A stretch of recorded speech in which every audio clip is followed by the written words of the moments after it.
Page 632 निकाल लें, इस पे पॉइंट ई पढ़ें। Long term loan was granted to subsidiary on साल का पहला दिन। अच्छा, एक बात याद रखिएगा, इंटरेस्ट खर्चे के एतबार से पूरा साल बुक होगा। इंटरेस्ट खर्चे के एतबार से पूरे साल पे जाएगा। खर्चे के एतबार से हम चीजों को देखेंगे पी एंड एल बनाते हुए। खर्चे के एतबार से हम चीजों को देखेंगे पी एंड एल बनाते हुए। ठीक है, उस क्लास से ओवर कर दो। अब्दुल्ला, जहां आप खड़े हो एग्जैक्ट उसी जगह सफे रख दो, जहां आप खड़े हो एग्जैक्ट उसी जगह लकड़ी पे। ओके। अच्छा, मैं ये आपसे अर्ज कर रहा था कि पेरेंट ने सब्सिडरी को लोन दिया है साल के पहले दिन, तो खर्चा तो पूरे साल का बुक होगा जिसे आप एक्सपेंस कहते हैं। But I am talking about receivable और पेएबल। तो it is repayable after 10 years. ये तो प्रिंसिपल है ना, प्रिंसिपल 10 साल बाद रीपे होगा। इंटरेस्ट पे होने क्वार्टरली 20% पर एनम रेट है इसका। पेएबल है एरियर में, on the first day after the end of each quarter. Her quarter के एंड होने के बाद फर्स्ट डे, यानी 1 जुलाई 14 हमारा साल है शुरू, 30 जून 15 को खत्म होगा, 30 सितंबर 14, 31 दिसंबर 14 और 31 मार्च 15। इस 3 महीने का इंटरेस्ट इस दिन पे होगा, इस 3 महीने का इंटरेस्ट इस दिन पे होगा, अगले क्वार्टर के पहले दिन इस 3 महीने का इंटरेस्ट इस दिन पे होगा और इस 3 महीने का इंटरेस्ट अगले साल पे होगा। यहां पे मैं खड़े होके देखूं तो इंटरेस्ट एक्सपेंस तो पूरे साल का होगा। पेजेस ले, एंड से पेजेस ले हैं। यहां पर मैं खड़े होके देखूं तो इंटरेस्ट एक्सपेंस तो पूरे साल का होगा, लेकिन एक्सपेंस और इनकम के एतबार से मैंने सोचने हैं पी एंड एल के सवालों में। मैं यहां पर खड़े होकर सोचूं तो इस 3 महीने का पेड है, इस 3 महीने का भी पेड है, इस 3 महीने का भी पेड है। तो सेपरेट फाइनेंशियल स्टेटमेंट्स में सही एंट्रीज हो चुकी होंगी, सिर्फ अप्रैल, मई और जून का पेएबल और रिसीवेबल होगा। तो लोन को पकड़े कितना है, 2000 इंटू 20% इंटू 3/12। 4 नहीं करना, क्वार्टर में 3 महीने होते हैं। 100 की एंट्री हो जाएगी। पहले रिसीवेबल वाले को मनाए तो उन्हें रिसीव नहीं करना, इंटरेस्ट रिसीवेबल क्रेडिट, और पेएबल वाला ऑटोमेटिकली कहेगा इंटरेस्ट पेएबल डेबिट। तो रिसीवेबल पेएबल बुक नहीं करने, receivable payable separate financial statements में करेक्ट रिकॉर्ड हुए होंगे। अभी मैं होमवर्क डिस्कस कर रहा हूं भाई, आज जो सफे बांटे हैं उन्हें जब देखना हुआ मैं खुद बताऊंगा। इंटरेस्ट रिसीवेबल और पेएबल बुक नहीं करना, बल्कि बुक हुए हुए को क्या करना है, उल्टाना है। वो लोग हाथ खड़ा करें जिनकी पहली टर्म में बैलेंस शीट टैली कर गई थी, करनी चाहिए, इसमें कोई इतना मसला नहीं है। वो लोग ऐसे जिनकी टैली नहीं की थी लेकिन 90% सवाल सही था। ओके, वैसे आई क्या 50% मांगता है। अच्छा, क्वेश्चन नंबर 12 आज का सवाल नहीं है, आज की सवाली है। Following balance sheet is of he and has for the year ended. यार ये फॉर द ईयर एंडेड की एज ऑन ज्यादा बेहतर लफ्ज है, एज ऑन। ये बैलेंस शीटें आ रही हैं, शीट या शीटें, शीटें। पेरेंट की बैलेंस शीट आ रही है और सब्सिडरी की बैलेंस शीट आ रही है। भाई ने फर्क कर लिया, हम आगे चलते हैं। तो पेरेंट की बैलेंस शीट आ रही है, सब्सिडरी की बैलेंस शीट आ रही है। यार ये अच्छे बच्चे हैं बड़े। तो let's start from the start. P group consolidated statement of financial position as on 30 June 16।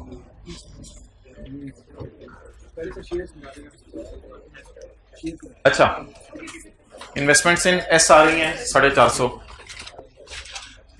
अच्छा, जो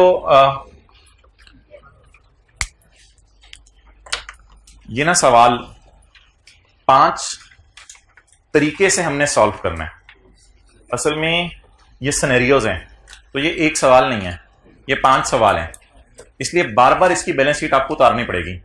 इसलिए मैंने जो फिजिकल वाले हैं उनके लिए काम किया है, ऑनलाइन वालों से मादरत, उनके लिए इसके सॉल्यूशन का फॉर्मेट फोटोकॉपी करा के दे दिया है ताकि आपको बार बार नोट ना करना पड़े। लेकिन इस सोल्यूशन के फॉर्मेट को आप साइड पे रख दें, पहला वाला सिनेरियो तो पूरा अपने रजिस्टर पे नोट करें, फिर दूसरे वाले सिनेरियो से इन सफों को देखिएगा। अभी पहले वाले सिनेरियो में आप बिल्कुल इसको यूज ना करें, पहले एक दफा बेसिक स्ट्रक्चर आप खड़ा होने दें सवाल का, अपने रजिस्टर पे नोट करें क्वेश्चन 12 के ए का सोल्यूशन, फिर 12 के बी के लिए दोबारा, सी के लिए दोबारा। तो ये डिफरेंट 5 सवाल हैं, एक सवाल नहीं है। अच्छा जी, पहले तो ये बेसिक इंफॉर्मेशन नोट कर लेना जल्दी। इन्वेस्टमेंट कितनी है? 450।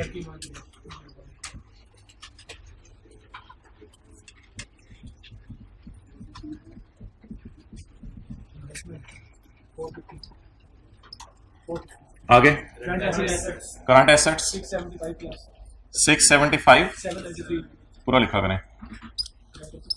Current asset 675 793। Okay, share capital आगे रिटेन्ड अर्निंग्स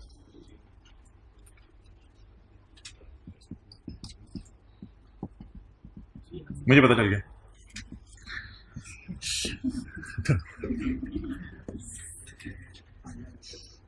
ओके, सारे अच्छे बच्चे हैं। अच्छा, टेस्ट के अंदर कोई भी मसला आता है ना, किसी को मार्क्स 0.25, 0.5, 0.751 तो जरूर लेके जाएं, और फिर अगर टीए से आपका इशू एड्रेस ना हो तो फिर टी के पास आ जाएगा। नहीं, मैं मजाक नहीं कर रहा, आप आया करें, तशरीफ लाया करें, कोई मसला नहीं। अच्छा जी, शेयर कैपिटल 750, 500, रिटेन्ड अर्निंग पीआरई, ये एक बार याद रखिएगा, ये ना क्लोजिंग रिटेन्ड अर्निंग होती है जो बैलेंस शीट से उठानी होती है आपने, ये क्लोजिंग रिटेन्ड अर्निंग होती है, सेपरेट फाइनेंशियल स्टेटमेंट से उठानी है जी।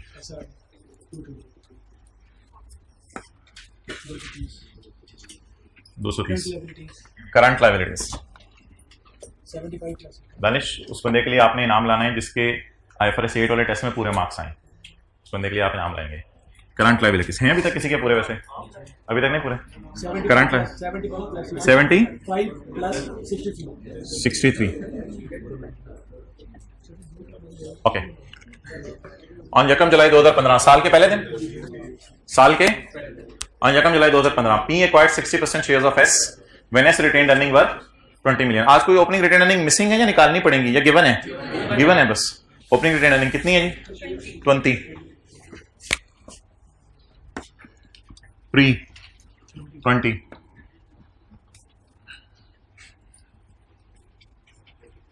डन।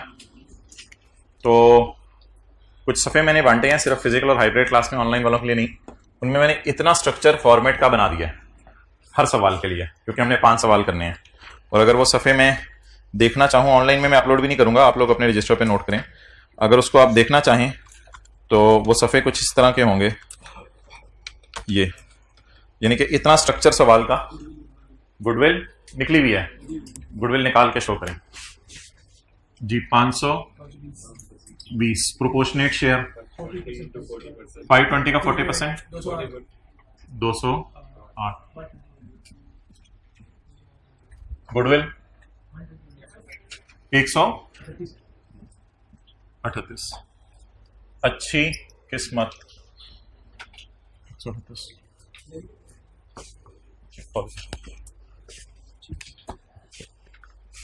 एसेट है ना, मैं तो लफ्ज़ी तर्जुमा कर रहा था। तो जो फिजिकल वाले हजरात बैठे हैं वो इधर देखें जरा, इधर आओ कैमरा। यही सफ़ा बना हुआ है फिगर्स मिसिंग के साथ। वर्किंग 2 भी मिसिंग है, वर्किंग 3 भी मिसिंग है। कैरी डाउन आप खुद निकालेंगे और जनरल एंट्रीज कुछ करनी है, उसकी मैंने जगह छोड़ दी है। बस अगले सफ़े पे वही कॉपी पेस्ट किया, सिर्फ पॉइंट बी लिख दिया है। फिर अगले सफ़े पे वही कॉपी पेस्ट किया, पॉइंट सी लिख दिया, पॉइंट डी लिख दिया और ई लिख दिया। इस तरह 5 सफ़े आपकी खिदमत में हाजिर हैं। अच्छा, एस ने अनाउंस किया डिविडेंड। भाईजान एडजस्टमेंट शुरू होने लगी है, चलो उधर कैमरा करो, कुछ लोग नोट कर रहे हैं। दरवाजा खुला है। अच्छा, अहमद तशरीफ लाए हैं। अहमद आना जाना ना किया करें, मुनासिब नहीं है। अच्छा जी, S declared a dividend of 10% before year end. S ने साल खत्म होने से पहले कितना डिविडेंड डिक्लेयर किया? 10%। तो शेयर कैपिटल कितना है सब्सिडरी का? कितने रुपए डिविडेंड डिक्लेयर किया? 50 मैं आज नोट करने 50। माशाल्लाह, एक और भाई तशरीफ ले आए हैं हाईब्रिड क्लास में, बिस्मिल्लाह पढ़ के बैठ गए। थोड़ी देर खड़े रहो यार, थोड़ी देर खड़े रहो। Okay, looking nice. अच्छा जी, अब मोहतरम सब्सिडरी ने डिविडेंड अनाउंस किया। यह है सब्सिडरी, यह है पेरेंट, और यह है इमरान खान एनसीआई। ओके, जिस वक्त सब्सिडरी डिविडेंड अनाउंस करेगी तो ये करेगी अनाउंस डिविडेंड कि मैंने 50 का डिविडेंड अनाउंस किया है, उसमें से 60% इसका होगा और 40% इसका होगा।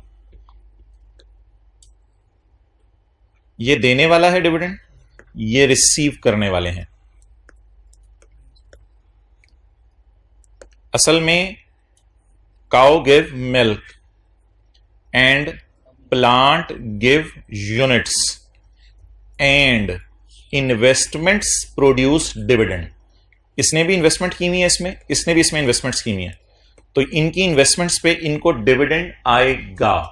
तो बैलेंस शीट के अंदर आपको पता है पेरेंट की इन्वेस्टमेंट्स नजर आ रही होती है। इमरान खान की बैलेंस शीट हमने कभी नहीं बनाई वैसे, तो पेरेंट की बैलेंस शीट में इन्वेस्टमेंट्स नजर आ रही होती है, इमरान खान की भी बैलेंस शीट में इन्वेस्टमेंट्स नजर आ रही होंगी। इन्वेस्टमेंट्स के बदले हमें कोई सेब नहीं आते, कोई मैंगो नहीं आते, इन्वेस्टमेंट्स के बदले हमें डिविडेंड आता है साल के एंड पे। तो ये बांटने वाला है डिविडेंड और उनको मिलेगा डिविडेंड। फिलहाल मैं बांटने की एंट्रीज करने लगा हूं। तो डिविडेंड बांटने की एंट्री जो सब्सिडरी अपनी सेपरेट फाइनेंशियल स्टेटमेंट्स में करेगी वो करेगी ड्रॉइंग्स डेबिट और कैश क्रेडिट। ये इंट्रो की क्लास में एंट्री पढ़ाई जाती थी, लेकिन ड्राइंग की जगह लफ्ज यूज होता है डिविडेंड, और डिविडेंड अर्निंग को कम कर देता है। डिविडेंड अर्निंग को कम कर देता है, डिविडेंड अर्निंग को कम कर देता है। तो असल में ये अर्निंग को कम करके पोस्ट होता है, और डिविडेंड अगर पे ना हो तो पेएबल होता है। और सवाल में लिखा हुआ है कि बिफोर ईयर एंड अनाउंस हुए और अभी तक इन्होंने रिकॉर्ड नहीं किया, इसका मतलब है अभी तक पे नहीं हुआ होगा। तो डिविडेंड पे करने की एंट्री होती है डिविडेंड डेबिट और डिविडेंड पेएबल क्रेडिट। ये अनाउंस करने वाला एंट्री करता है, वो कहता है 50 रुपए मेरी अर्निंग कम हो गई है और 50 रुपए मैं लाइबल फील कर रहा हूं, उसमें से 30 की लाइबिलिटी मैं फील कर रहा हूं टूवर्ड्स पीटीसीएल एंड 20 की लाइबिलिटी फील कर रहा हूं टूवर्ड्स इमरान खान। अब सवाल पढ़ के देखते हैं कि सेपरेट फाइनेंशियल स्टेटमेंट्स में क्या हुआ है। एस ने डिक्लेयर कर दिया है dividend before year end, year end से पहले एस ने डिक्लेयर कर दिया है this has not been accounted for, अभी तक ये रिकॉर्ड नहीं हुआ। तो अब आप एस की सेपरेट फाइनेंशियल स्टेटमेंट्स में एक एंट्री करेंगे। आज तक हमने सेपरेट फाइनेंशियल स्टेटमेंट्स में एंट्री नहीं की, लेकिन सवाल में आज पहली दफा आया है कि ये बेचारा रिकॉर्ड करना ही भूल गया है। एक बात याद रखिए, अगर पे हुआ होता तो रिकॉर्ड करना ना भूलता कभी भी, तो पे नहीं हुआ तो इसलिए रिकॉर्ड करना भूल गया है। तो डिविडेंड रिकॉर्ड करने की एंट्री ये नहीं होगी ड्रॉइंग डेबिट, बल्कि एस की सेपरेट फाइनेंशियल स्टेटमेंट्स के अंदर एक एरर है, उसको हम सही करेंगे। वो करेंगे इस नाम से डिविडेंड डेबिट और dividend payable credit. Share capital है 500, 10% बांटा तो 50 से एंट्री करेंगे, लेकिन डिविडेंड्स आपको पता है statement of changes in equity में जाना चाहिए एस की, और डिविडेंड कम करता है अर्निंग, और ये किसकी अर्निंग कम हो रही है? जो अपनी अर्निंग बांट रहे हैं उसी की कम हो रही है। तो एसआरई डेबिट और डिविडेंड पेएबल क्रेडिट। ये तो बात हो गई बांटने वाले के एंगल से, ये तो बात हो गई बांटने वाले के एंगल से, लेकिन हमने इससे आगे बात करनी है, वो हमने बात करनी है मिलने वाले के एंगल से। किसके एंगल से? मिलने वाले के। तो बांटने वाला कौन है बोले? सब्सिडरी, और मिलेगा किसको? पेरेंट को। बांटने वाली है सब्सिडरी और मिलेगा बोले पेरेंट को। तो ऐसी सूरत के अंदर जो है वो हम क्या करेंगे? ऐसी सूरत के अंदर व्हाट वी विल डू, हम मिसाल के तौर पे कहते हैं कि जी भाईजान ये जो है वो आपका डिविडेंड है जो सब्सिडरी ने बांटा, ये है 50 रुपए। कितने? 50 रुपए, 50 रुपए, 50 रुपए। जब ये 50 रुपए बांटा तो सब्सिडरी ने अनाउंस किया 50, सब्सिडरी ने अनाउंस किया 50। तो सवाल यह है कि जब ये बांटने वाला बांटेगा तो यहां तक ये सफा पूरा होगा, लेकिन जब इधर आएगा तो इसको मिल जाएगा 40% और इसको मिल जाएगा 60%। दोबारा करते हैं, किधर सफा। अच्छा, ये बांटा, इसने बांटने वाले ने पूरा 50 बांटा और जिनको मिला इसको 40% मिल गया, इसको 60% मिल गया। क्लियर हो गया? चलें जी, दोबारा से मैं आपके रजिस्टर देना अपना। अच्छा, अब it has not been accounted for by P and S. एक बात याद रखिएगा, ना एस ने बांटना रिकॉर्ड किया, ना पी ने मिलना रिकॉर्ड किया। ये बात याद रखिएगा, सवाल साइलेंट होगा तो दोनों ने रिकॉर्ड नहीं किया हुआ। ना एस ने बांटना रिकॉर्ड किया डिविडेंड का, ना पी ने मिलना रिकॉर्ड किया। अब पी की किताबों में जो एंट्री हुआ करेगी वो एंट्री हुआ करेगी पी की किताबों में dividend receivable debit. Dividend receivable debit, ये पी की किताबों में एंट्री होगी। डिविडेंड रिसीवेबल डेबिट 50 से नहीं। अगर 50 से ये डिविडेंड रिसीवेबल डेबिट कर लेगा तो ऐसी सूरत में 500 का 10% पूरा बांटा है। सफा जो मैंने पकड़ा हुआ था सब्सिडरी वाला, बांटने वाले ने पूरा 50 बांटा है, सब्सिडरी के हाथों में पूरा सब्सिडरी वाला सफा मैंने पूरा 50 का पकड़ा हुआ था, बांटने वाले ने पूरा 50 बांटा है। लेकिन मिलने वाला अगर 50 का रिसीवेबल बुक कर लेगा तो फिर NCI will start weeping like anything. तो एनसीआई कहेगा भाईजान मेरा हिस्सा कहां है? ओ हिम्मत करे जिगर, खैर होगी, हमारे से गलती हो गई थी। अकाउंटेंट की गलती लोगों को मरवा देती। अच्छा, तो डिविडेंड रिसीवेबल डेबिट करेंगे आप कितने से? आप पकड़ेंगे 50 पे लगाएंगे 60%। ये वाली एक एडजस्टमेंट आपको करनी पड़ेगी। ये 60% डिविडेंड का रेट नहीं होगा, ये डिविडेंड में हमारा हिस्सा होगा। डिविडेंड रिसीवेबल डेबिट करेंगे 30 से और आप अपनी अदर इनकम में रिकॉर्ड करेंगे इसको। P&L के सवाल जब हम कराएंगे इंशाल्लाह, तो dividend receivable debit and other income credit. लेकिन पेरेंट की अदर इनकम बढ़ाने का मतलब है कि आप बढ़ा दो सीआरई, पेरेंट को खुशी दे दो। कितने की खुशी हुई पेरेंट को? 30 की। ये पेरेंट की किताबों में एंट्री हो जाएगी। एनसीए की किताबों में कोई एंट्री नहीं होती। एनसीए को इंशाल्लाह मैं एंड पे आपको शो करा दूंगा कि एनसीए को कैसे हमने टैकल कर लिया। तो एनसीए की टेंशन ना लें, एनसीए को भी इंशाल्लाह 20 रुपए मिलेंगे और अभी मैं आपको दिखाऊंगा एनसीए की एडजस्टमेंट आपको नजर आ जाएगी। अब आप मुझे बता दें, पी की सेपरेट फाइनेंशियल स्टेटमेंट्स में और एस की सेपरेट फाइनेंशियल स्टेटमेंट में क्या इन चीजों की अकाउंट फॉर हुई है? वो जो 50 का सफा जा रहा था, ना वो देने वाले ने रिकॉर्ड किया, उस 50 में से जो 60% आ रहा था ना वो लेने वाले ने रिकॉर्ड किया। तो ना देने वाले ने रिकॉर्ड किया ना लेने वाले ने रिकॉर्ड किया, दोनों की बुक्स में हमने उनकी एंट्रीज कर दी। तो अब मैं एक एंट्री करने लगा हूं पी की बुक्स में। ये असल में ना पी की सेपरेट फाइनेंशियल स्टेटमेंट्स में एक एरर हो गई है। तो ये एंट्री करेगा डिविडेंड, ऊपर वाली एंट्री क्या करेंगे हम? शेयर कैपिटल पे डिविडेंड की परसेंटेज लगा दी, क्योंकि उसने पूरा बांटना है। नीचे वाली एंट्री हम ऐसे भी कर सकते हैं, 500 का 10% 50 और 50 का 60% हमारा। लेकिन जब पिछली एंट्री में अगर फिगर निकल चुकी है तो हम डायरेक्ट 50 पकड़ के उसका 60% अपना रिसीवेबल बना लेंगे। तो पेरेंट अपना रिसीवेबल बुक करेगा 30 और अदर इनकम रिकॉर्ड करने की बजाय सीआरई में डालेगा कितना? 30। जब हम ये एंट्रीज कर लेंगे इनकी सेपरेट फाइनेंशियल स्टेटमेंट्स में, तो फिर हमने अपने पांव पे खुद कुल्हाड़ी मार दी है। ठहरो ना, मैं मारने दूंगा। अभी इधर देखो, जब ये एंट्री हमने कर ली तो हमने अपने पांव पे खुद कुल्हाड़ी मार दी है। हमने आपस के पेएबल और रिसीवेबल बुक कर लिए हैं। हमने आपस के पेएबल और रिसीवेबल बुक कर लिए हैं। तो वो जो कैंसलेशन की एंट्री है कंसोलिडेशन पर्पस के लिए, ये तो सेपरेट फाइनेंशियल स्टेटमेंट में एरर थी, ये भी सही करनी पड़ेगी। कंसोलिडेशन पर्पस के लिए एक एंट्री करनी पड़ेगी। रिसीवेबल वाले शोहर को कहें तूने बीवी से पैसे नहीं लेने, तो शोहर कहेगा अच्छा फिर रिसीवेबल क्रेडिट। बीवी ऑटोमेटिकली कहेगी मैंने कौन से देने थे? Payable debit. लेकिन ये एंट्रीज करने के बाद पेएबल अकाउंट में 20 रुपए का पेएबल खड़ा रहेगा। वो एनसीआई का पेएबल है, उसको कैंसिल नहीं करना। उसका पेएबल है, वो रहना भी चाहिए, उसको कैंसिल करने की जरूरत नहीं है। तो ये 3 जनरल एंट्रीज हैं। सवाल हमारा मुकम्मल हुआ। तो इसको फेस पे मैं पोस्ट करूंगा थोड़ी देर तक, नोट कर लें। रजिस्टर पे नोट करें, पहला सवाल मैंने कहा है वर्किंग 5 मिसिंग फिगर्स की नहीं है, वर्किंग 5 है, मैंने करवानी है, 6 मिसिंग फिगर्स की है, 7 एक और है, ये वर्किंग 8 है।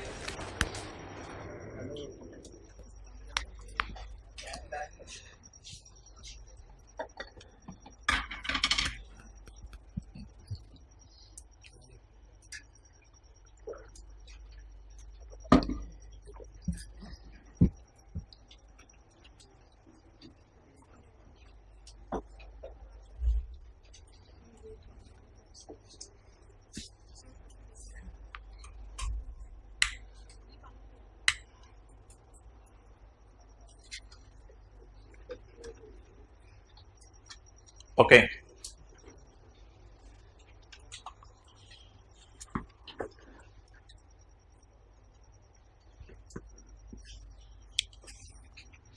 इसने क्या किया था, अनाउंस, इसने क्या किया था, अर्न, उसने अनाउंस किया था 50, इसने फिर 30 अर्न कर लिया था, ऐसे ही है ना। चलें जी, ये एडजस्टमेंट्स पोस्ट कर दें। सब्सिडरी तुमने फाइनेंशियल स्टेटमेंट्स में बुक नहीं किया हुआ, मैं पहले सेपरेट फाइनेंशियल स्टेटमेंट्स की एरर को सही करने लगा हूं पहली 2 एंट्रीज पोस्ट करके। सब्सिडरी तुमने सेपरेट फाइनेंशियल स्टेटमेंट्स के अंदर जो है वो डिविडेंड का बांटना बुक नहीं किया। लॉजिक ऐसा देखते जाइएगा। वैसे तो पहले ऐसा कर लिया करना पेपर में, सीधा काम, एसआरई डेबिट और dividend payable credit, SRE debit dividend payable credit. लेकिन अब जरा सोच लें थोड़ा सा, सब्सिडरी तुमने वो बड़ा वाला कागज बांटना बुक नहीं किया था, तो अर्निंग कम करके पेएबल अपने बढ़ा लो। ये it has not been accounted for by S को मैंने सही कर दिया। अब एक और सवाल में इंप्लाइड चीज है कि अगर एस ने रिकॉर्ड नहीं किया तो पी ने भी रिकॉर्ड नहीं किया। नॉट बीन अकाउंटेड फॉर के आगे पी और एस दोनों ने रिकॉर्ड नहीं किया। अब अगला सवाल है, it has not been recorded by P, तो पी ने तो उसको अर्न करना है या उसको पे करना है? पी ने तो उसको अर्न करना है। तो जब पी ने अर्न करना है तो रिसीवेबल डेबिट, रिसीवेबल डेबिट, डरते डरते आपस के रिसीवेबल हम बुक कर रहे हैं, हालांकि कंसोलिडेशन में कैंसिल होते हैं, लेकिन हम डरते डरते बुक कर रहे हैं आपस के रिसीवेबल। रिसीवेबल डेबिट एंड खुशी क्रेडिट। रिसीवेबल डेबिट, ये जगह खास है एसआरई के लिए, थोड़ा सा नीचे करके। डिविडेंड इनकम में इसे नाम दूंगा क्योंकि मेरी इनकम है कितना, 30। अब 2 डबल एंट्रीज बता दें। अर्निंग कम करके पेबल बढ़ा लो, रिसीवेबल बढ़ा लो और इनकम बढ़ा लो। लेकिन ये सेपरेट फाइनेंशियल स्टेटमेंट की एरर सही हो गई। अब कंसोलिडेशन पर्पस के लिए हम लाल मार्कर ढूंढेंगे। अहमद लाल मार्कर पड़ा हुआ है, आने की जरूरत नहीं, पड़ा हुआ है जी मोहतरम। वो फिर बड़ा कॉम्प्लिकेटेड हो जाएगा क्योंकि डिफरेंट सिनेरियोज में आ रहे हैं। ये ऐसा पैटर्न है जिसमें बाकी सारी चीजें इनकॉर्पोरेट हो जाती हैं ऑटोमेटिकली। ओके, अब हम क्या करें, आपस के रिसीवेबल और पेएबल्स को कैंसिल कर दें, उनकी एंट्री बता दें। रिसीवेबल शोहर शर्म कर, ये 30 रुपए क्या रिसीवेबल बुक किया है? मैंने बीवी से डिविडेंड लेना। चबेर मारे तुम्हें बंदा, बीवी से डिविडेंड लेना।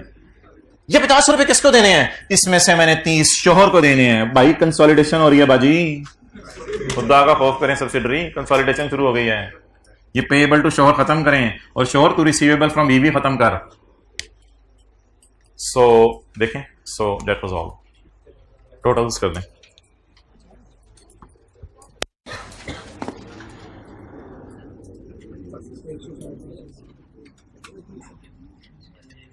टोटल्स कर दें। CRE NCI 160 into 60%. 160 into 60%. 96. 160 into.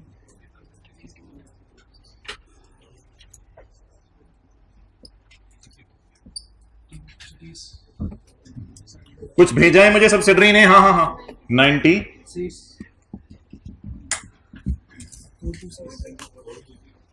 4 26 27 14 14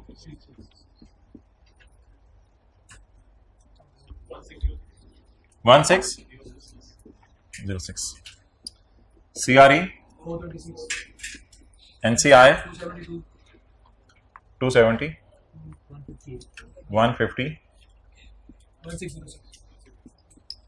1606।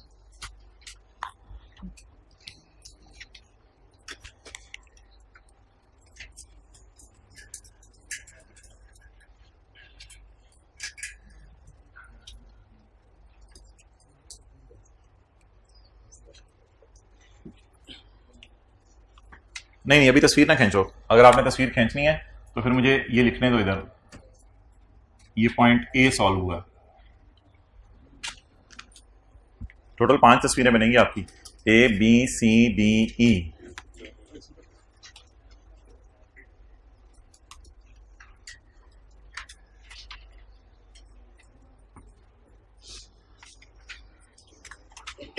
चलें जी, पहले आप जहन में लाएं पूरा सफा, पहले जहन में लाएं पूरा सफा, फिर जहन में लाइएगा 60% सफा। चलें जी, पूरा सफा जहन में लाके एंट्री सोचें। तुम अर्निंग कम करके सब्सिडरी हमारी पेएबल बुक कर लो। अब पी को मिला अधूरा सफा, तो पी तुम अपना रिसीवेबल बढ़ाकर इनकम बढ़ा लो। ये पेपर में ऐसे कीजिएगा, एंट्रीज के जरिए ना कीजिएगा, बहुत टाइम लग जाने बना। इस तरह सोचते रहिएगा बस, तुम अपना रिसीवेबल बुक करके इनकम बढ़ा लो। इन द एंड ये पैसे रिसीवेबल हैं किससे? बीवी से, और इस 50 में से 30 किसको पेएबल हैं? शोहर को। तो ये वाला 30 कैंसिल कर दें, बाकी 50 माइनस 30 20 रुपए एनसीआई को पेएबल आ जाएगा, वो कोई करंट लायबिलिटीज में रहने दें, उसकी खैर है। अच्छा, एक चीज जो मैं डिस्कस नहीं करना चाह रहा था, ओ सॉरी यार, आप खड़े हुए हो, रियली सॉरी, बैठ जाओ। अहमद, इनके लिए जूस लेके आइएगा क्लास के बाद, ठीक है? अच्छा, ओ भाई तो सारे खड़े होने, 2 तो लास्ट में खड़े हो गए हैं। ओह ओके, अच्छा, एक सवाल किसी के जहन में आ सकता है, आपको पता है जहन का कोई पता नहीं, बैठे बैठे मरी पहुंचा होता है, तो एक जहन से तेज कोई नहीं चलता। तो जहन में किसी के सवाल आ सकता है कि आप वापस बात कर लें, होगी बात, इधर आए। एक सवाल आपके जहन में आ सकता है कि जैसे आपस के प्रॉफिट्स बुक नहीं हो सकते थे, वैसे आपस की इनकम बुक हो गई है और ये कैरी डाउन का पार्ट भी बन गई है। तो ये एक जहन में ना सवाल आ सकता है, पता है आपको, जहन में फतूर बन के घूमता रहता है, तो जहन में ये सवाल आ सकता है, जहन में कीड़ा होता है बंदे के जो सवालों में मजबूर करता है। तो जहन में ये एक जेन्युइन सवाल आ सकता है कि आपस की इनकम बुक हो गई है और कैरी डाउन में पड़ी है ये 30 रुपए आपस की इनकम, और बड़ा जेन्युइन सवाल है ये कि आपस की इनकम बुक हो गई, आपस के रिसीवेबल पेएबल तो कैंसिल हो गए, लेकिन आपस की इनकम बुक हो गई है। ऐसा बिल्कुल नहीं है, ऐसा बिल्कुल नहीं है। असल में ये जो 50 है ना, इसमें पड़ा हुआ है 30। असल में ये आपस की इनकम दिखने में तो बुक हो रही है, लेकिन अगर ये 50 यहां मैंने लिख दिया है तो इसने इन दोनों फिगर्स को कम कर दिया है। ऑब्वियसली अगर मैं 50 यहां ना लिखता तो 230 माइनस 20 आता 210। अभी मैंने 230 में से ये दोनों फिगर्स माइनस की तो ये फिगर हो गई कम। तो जब ये फिगर हुई कम, तो इस कम फिगर ने इस 96 को कम कर दिया, तो दिखने में ये 30 ज्यादा हो रहा है और इधर वाला 30 कम आ रहा है। वो आपस में एक दूसरे को क्या कर देंगे? कैंसिल कर देंगे। ज्यादा गहराई में ना जाया करें, छोड़े करें। तो इसलिए इस तरह ना सोचिएगा घर में कि आपस की इनकम बुक हो गई है। कंसोलिडेशन में मैंने कहा था जिस तरह जिस एंगल में जैसे सोचवाने को कहा जा रहा है बस वैसे सोचा करें, उससे ज्यादा ना सोचा करें। तो what we are suppose to do, बांटने वाला पूरा सफा बांटेगा, मिलने वाला अपना हिस्सा बांटेगा। In the end cancel incomes को नहीं किया करना, उसकी टेंशन नहीं लेनी, इनकम्स को कैंसिल नहीं करना आपने सिर्फ किसको कैंसिल कर देना? पेएबल और रिसीवेबल को कैंसिल कर देना। चलें जी, अगला सवाल। क्या चीज? एनसीआई को अर्निंग असल में बांटी गई है, ये कम होकर उसको पहुंची है, मत सोचें इस तरह। अच्छा जी, चलें आगे भाई। अब आप मुझे बता दें, अगला सवाल करने से पहले मैं जो एंट्रीज थी वो मिटाने लगा हूं।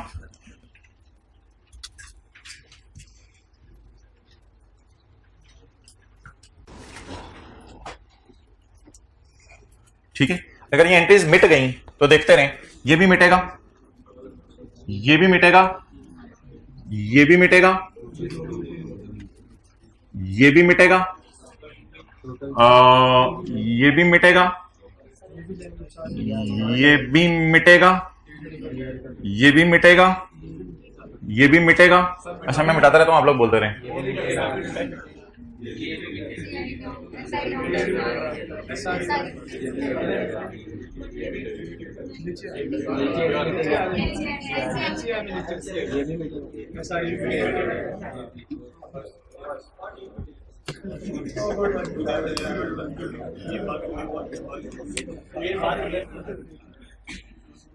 माशाल्लाह इनका ना IFRS 8 वाला टेस्ट आपने मुझे जरूर दिखाना है। अच्छा अच्छा, खड़े हो जाओ जरा। टैक्स में कोई टेस्ट दिया था आपने ये पिछले 6 महीने में? एक टेस्ट भी टैक्स की क्लास में नहीं? FAR 2 में? FAR 2 से ऐसा ना करो, इसको टैक्स की तरह ना समझना, तो तकरीबन डबल एफर्ट चाहिए होगी आपको। अच्छा जी, आ जाए भाई इधर, पॉइंट नंबर बी। अच्छा, ये एंट्रीज ना इनके साथ जो मैंने सोल्यूशन किताब में डाला हुआ है 636 पेज पे, किताब में सोल्यूशन डाला हुआ है, उसमें ये मैंने तीनों एंट्रीज लिखी हुई हैं, लेकिन मैंने एक लफ्ज लिखा हुआ है इसके साथ, टू बी पास्ट। सब्सिडरी भी एंट्री पास करना भूल गई थी, अभी मैं पॉइंट ए में ही हूं। टू बी पास्ट, पेरेंट भी एंट्री करना भूल गया था, और कैंसिलेशन की एंट्री वो भी टू बी पास्ट है, यानी तीनों एंट्रीज हमने करनी है। SRE debit, payable credit, receivable debit, CRE credit, payable debit, receivable, ये तीनों एंट्रीज हमने करनी है। अगले सफे पे किताब में इसका सोल्यूशन दिया हुआ है वैसे, लेकिन फिलहाल हम अब अगला सिनेरियो पढ़ने लगे हैं। अगला सिनेरियो पढ़ने से पहले सवाल की बेसिक इंफॉर्मेशन मैं नोट कर लूं। 450, 675, 793, 450, 675, 793, 750, 500, 300, 230, 75, 63, 750, 500, 320, 75 और 63। इसके बाद ये 520 आ जाएगा, ये 208 की डबल एंट्री हो जाएगी, और ये गुडविल की डबल एंट्री हो जाएगी। अब सवाल के अंदर अगला सवाल शुरू होने लगा। ऐसा भी तो हो सकता था कि S डिक्लेयर करता डिविडेंड साल से पहले और पे करता साल के बाद, तो पेबल होगा ना साल के एंड पे। अनाउंस कर दिया साल से पहले और पे कब किया? साल के बाद। दोनों ने बिल्कुल सही सही रिकॉर्ड कर लिया है। Dividend has correctly been recorded by both companies. Dividend correctly record हो गया बोथ कंपनीज की तरफ से। ऑनलाइन वाले हजरात यहां तक पॉज करके वीडियो नोट कर लें। चलें, आई होप आपने नोट कर लिया होगा। अब अच्छा, आई होप आपने नोट कर लिया होगा। अब हम जो है वो सवाल में एडजस्टमेंट पोस्ट करते हैं। पढ़िए एडजस्टमेंट। एस ने ऐलान किया 50 का, ऐसा ही है ना? एस ने ऐलान किया 50 का, जो एस ने पे किया साल के बाद। इट मीन साल के एंड पे ये एस के लिए पेएबल है और पी के लिए the dividend has correctly been recorded by both companies. दोनों ने अल्हम्दुलिल्लाह बिल्कुल सही तरह रिकॉर्ड कर लिया। दोनों ने बिल्कुल सही तरह रिकॉर्ड कर लिया है। इसने अनाउंसमेंट रिकॉर्ड कर ली है, टू बी पास्ट या ऑलरेडी पास्ट। ये मैं अपने समझने के लिए एंट्रीज कर रहा हूं, वैसे पेपर में शायद करने की जरूरत ना पड़े, मैंने अपने समझने के लिए करने लगा हूं। क्या कर ली है वैसे? क्या डिविडेंड में ना जरा सोच लिया करें, क्या एंट्रीज की होंगी? हैज करेक्टली बीन पास्ट, ऐसे रिसीव नहीं हुआ, याद रखिएगा। अनाउंस हुए साल से पहले और पे कब हुआ? अगले साल। इसका मतलब है साल के एंड तक अभी तक पेएबल रिसीवेबल है, और रिकॉर्ड भी अल्लाह का शुक्र हो चुका है। इसने सेपरेट फाइनेंशियल स्टेटमेंट्स में एंट्री की होगी, अर्निंग कम करके पेएबल बढ़ा लिया होगा। कितने से? 50 से। अर्निंग कम करके पेएबल बढ़ा लिया होगा। इसने रिसीवेबल बढ़ाकर, रिसीवेबल बुक किया हुआ है, इनमें पड़े होंगे रिसीवेबल, पड़े होंगे रिसीवेबल बुक करके इसने अदर इनकम बढ़ा ली हुई है, लेकिन इसने ना अपने हिस्से से बढ़ाई होगी। वो जो कागज का इसको हिस्सा मिला है, ज्यादा हिस्सा मिला है इसको कागज का, वो बोले वहां से बढ़ाई होगी। लेकिन याद रखिएगा कैंसिलेशन नहीं हुई होगी, कैंसिलेशन सेपरेट में नहीं हुई होगी, वो हमें करनी पड़ेगी। इसका मतलब ये नहीं कि has been recorded by both, दोनों ने रिकॉर्ड कर दिया तो इस बात का मतलब मैं ये ले लूं कि कैंसिल भी कर दिया है। हमने भी तो कुछ करना है, तो हम क्या करेंगे? अब कैंसिल करेंगे। तो ये एंट्री ऑलरेडी पास्ट या to be passed? To be passed. ये एंट्री ऑलरेडी पास्ट या to be passed? To be passed. क्या एंट्री करूं मैं? इसका शोहर की रिसीवेबल आ रहा है 30 का, सवालों में लिखा नहीं होता था P receivables include 30 from S. 30 रुपए रिसीवेबल आ रहे हैं, इसको क्या कर दूं? क्रेडिट कर दूं। और इसकी बुक्स के अंदर पूरा 50 पेएबल आ रहे हैं, उसमें से सिर्फ 30 को कैंसिल करना है। अब सिर्फ रेड मार्कर वाली एंट्री में करने लगा हूं क्योंकि दोनों पहले वाली हो चुकी हैं। पेबल और रिसीवेबल में शोहर तूने 30 नहीं लेने जो तेरे रिसीवेबल्स में पड़े होंगे, ऑलरेडी पास ना। बीवी इसमें 50 पड़े होंगे, तूने इसमें से 50 शोहर को 30 शोहर को, सॉल्यूशन मुकम्मल हुआ। बस रिसीवेबल पेबल कैंसिल कर दें। अच्छा वो अनलकीली ना जो मैंने आपको नोट बांटे हैं उसमें थोड़ी सी आपको मेहनत करनी पड़ेगी। अभी मुझे याद आया है जब मैं पॉइंट बी की तरफ आया हूं ना तो मैंने कॉपी पेस्ट करते करते ना, तो जो आपको नोट्स बांटे हैं ऑनलाइन वाले तो पूरा सोल्यूशन नोट करें ना। जो पेज 2 है, पेज 2 इधर मैंने टू बी पास लिख दिया, हालांकि अभी सवाल बी की तरफ है। टू बी पास की जगह काट के ऑलरेडी पास। तो जो मैं यहां करूंगा वो आपने इस पेपर पे कर लेना, ठीक हो गया। चलें जी, अब आपके पास फॉर्मेट मौजूद है, सिर्फ आपने क्या करना है, कहां से कितना माइनस करना है, यहां से 30 और यहां से 30। एक सफा दे दो, आगे चलवा दें, टोटल्स कर लें। नोट्स में जर्नल एंट्रीज करनी है अब पे, हाँ। अब आप पॉइंट बी ढूंढें अगले सफे पे, वहां जर्नल एंट्रीज करें सारी, पास्ट वाली भी लिखें, टू बी पास्ट वाली भी लिखें, ताकि घर जाके कोई ज्यादा टाइम ना देना पड़े इस सवाल में आपको। चलें जी, टोटल्स कर दें।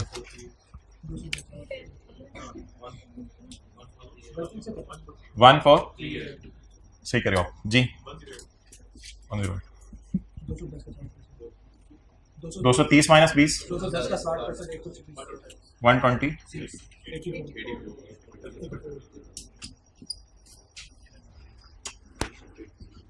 120 420 290। फिर रेड मार्कर वाली एंट्रीज हमने की हैं, बाकी तो सवाल उसी तरह। 292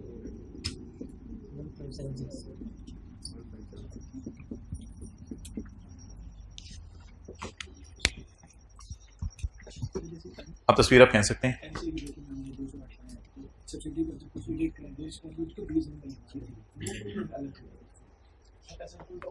इसमें पड़ा हुआ है टेबल, और दूसरा अर्निंग हम उसे कम करके बांट रहे हैं ना। इस अर्निंग में वो कम हो चुके हैं ऑलरेडी, तो उसे कम हो चुके हैं ऑलरेडी, वही बांटा। इसका मतलब है इसको मिल गया इसका हिस्सा। चलें जी, नहीं वो उस तरह आप रिवर्स वर्किंग करके ना चलाओ। भी मैंने जरा बेसिक कॉन्सेप्ट देना था, उस तरह मैं कल के सवालों से शुरू करूंगा करवाना। सवाल में गिवन है तो फिर आपने पंगे नहीं लेने, सवाल में गिवन है प्री 20।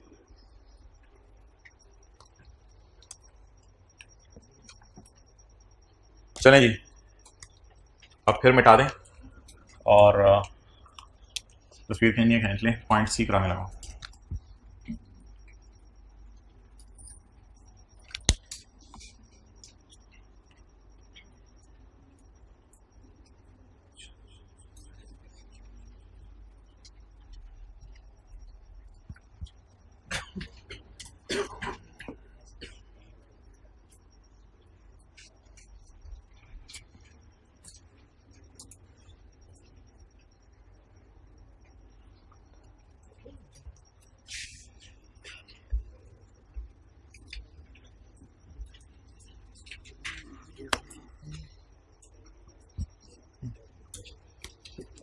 चलो भाई इधर ले आओ।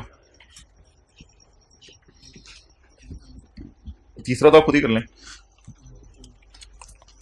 एस ने डिक्लेयर किया dividend before year and, T ने इसे रिकॉर्ड कर लिया, यानी वो 50 रुपए या 30 रुपए, 30 रुपए पी ने रिकॉर्ड कर लिया, लेकिन एस बेचारा रिकॉर्ड करना भूल गया। ऐसे येट नॉट रिकॉर्डेड। जी, किसने रिकॉर्ड कर लिया है? पी ने। ऑलरेडी पास्ट, ये ऑलरेडी पास्ट है, तो इसको हम पोस्ट नहीं करेंगे क्योंकि ये ऑलरेडी पास्ट है। और किसने रिकॉर्ड नहीं किया? इसको हमें क्या करना पड़ेगा? To be passed. ये तो पूरा सफा बांटेगा ना 50 वाला, और इसने 30 का मिलना जो रिसीवेबल है वो रिकॉर्ड कर लिया हुआ है। कैंसलेशन तो हमेशा ही करनी है, वो तो हमेशा ही करनी है, क्योंकि ये तो कंसोलिडेशन की एडजस्टमेंट है, सेपरेट में नहीं हुई होती।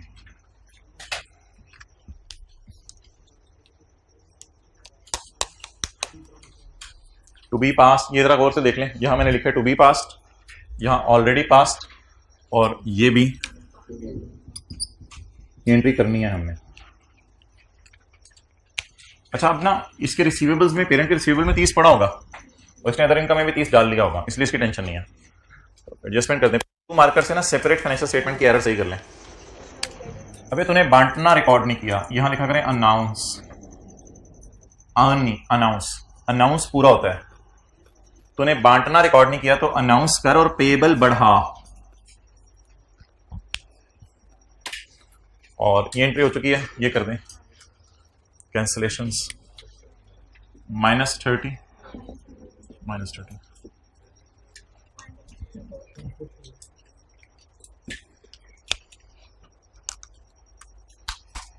चलें जी, टोटल्स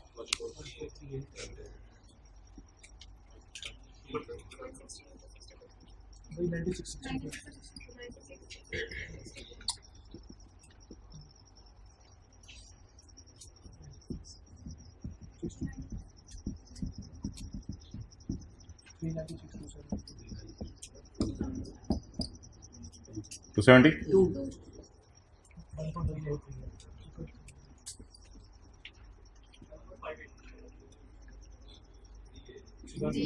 कोई नहीं, कैलकुलेटर के साथ आज ही डलवाए उसने।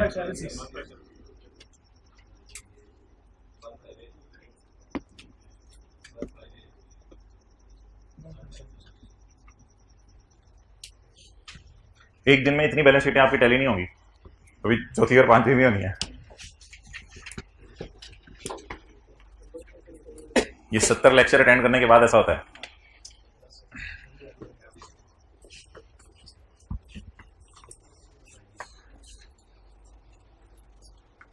नहीं, चौथा बड़ा आसान सिनेरियो है। असल में तो मैंने आपको पांचवा करवाना है, चौथा कर लेते हैं। चौथा तो बहुत आसान है, मैं मिटाता हूं, आप चौथा।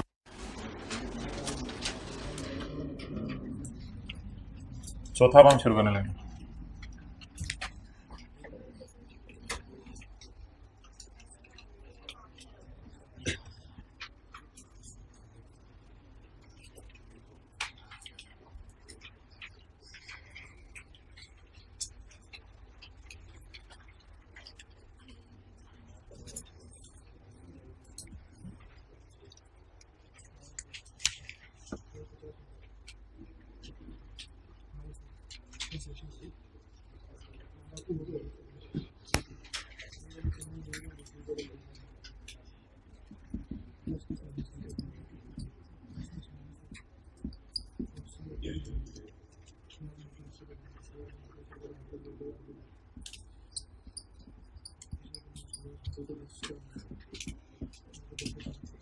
ये इधर इनकम में लिख के काटता क्यों हूं? प्रॉफिट एंड लॉस के सवालों की तैयारी हो रही है, ये जवाब देना था।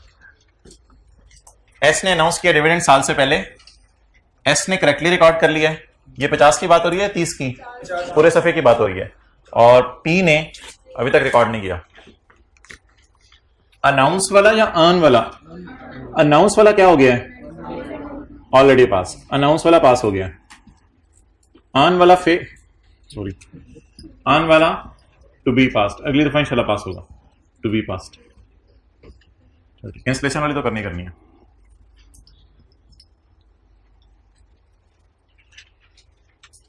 भाईजान अर्न पूरी अमाउंट से हुआ करेगा, सॉरी अनाउंस पूरी अमाउंट से हुआ करेगा, अर्न परसेंटेज लगा के होगा 60%, और कैंसलेशन भी वही वाली परसेंटेज होगी 60% लगा के। अच्छा, ये ऑलरेडी पास्ड है, इसको मैं पोस्ट नहीं करा। सेपरेट फाइनेंशियल स्टेटमेंट की एरर हुई है, उसे पोस्ट कर लेते हैं। नीला रिसीवेबल बुक करें और डिविडेंड इनकम अर्न हुई है।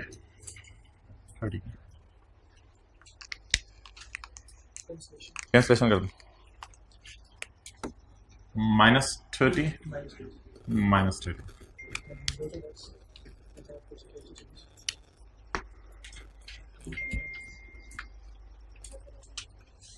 ये जरा सही तरह लिख लीजिएगा। Already pass, to be passed, to be passed. 210 का 4%, 126, 84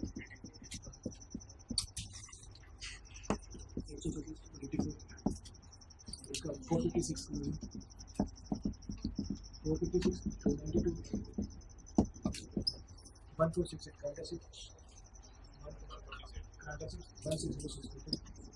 1606 सब टोटल नहीं, ग्रैंड टोटल होगा, इस ग्रैंड टोटल से टैली करेगा। 456 292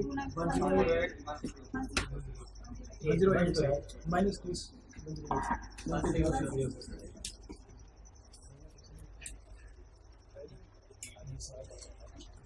Now you can take a pack. When you will go to home, you will have 5 pics in your mobile. Education related only.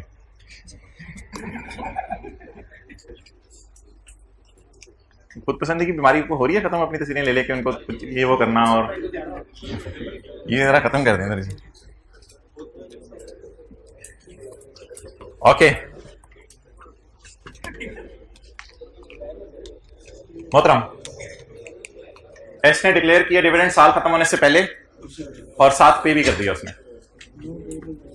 S ने पे भी कर दिया।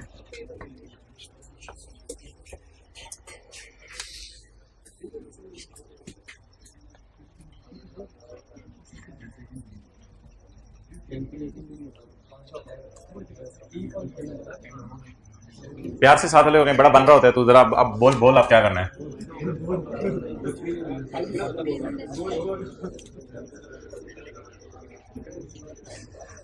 भाईजान याद रखिएगा, एक ने पे किया तो दूसरे ने रिसीव कर लिया, अनलेस के सवाल कहते रास्ते में है। एक ने पे कर दिया तो दूसरे ने रिसीव कर लिया। एस ने पे कितना किया होगा? 50, और पी के पास पहुंचा कितना होगा? 30। एस ने पे किया होगा 50, पी के पास पहुंचा होगा 30।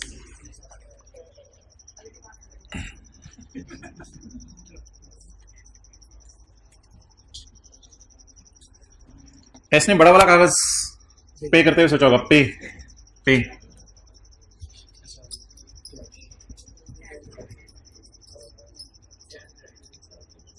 Dividend debit cash credit already passed.